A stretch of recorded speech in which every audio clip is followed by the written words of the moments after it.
Hello, আসসালামু আলাইকুম guys. WhatsApp, welcome back to my Facebook page.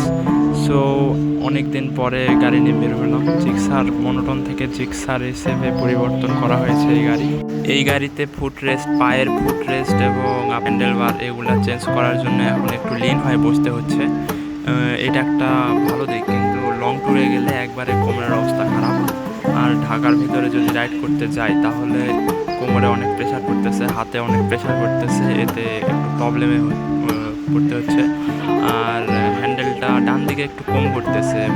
এই হ্যান্ডেল কম ঘোরানোর পিছনে একটা কারণ আছে। কারণ কি, আমি ব্যাম্বো ব্রেকিং সিস্টেমে এটা লাগিয়েছিলাম, তো এটা লাগানোর জন্য আমার ডান দিকে ঘুরতে অনেক প্রবলেম হচ্ছে। আর যদি ঢাকা শহরে আমি যদি গাড়ি ঘোরাতে যাই, অনেক জায়গা প্রয়োজন হচ্ছে।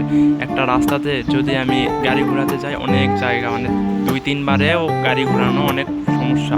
আপনারা যদি ব্যাম্বো ব্রেকিং সিস্টেম লাগাতে চান, সেক্ষেত্রে আমি বলবো লাগানোর কোনোই দরকার নাই। স্টক ব্রেক থাকলে হ্যান্ডেল ঘোরাতে সুবিধা হয়। তো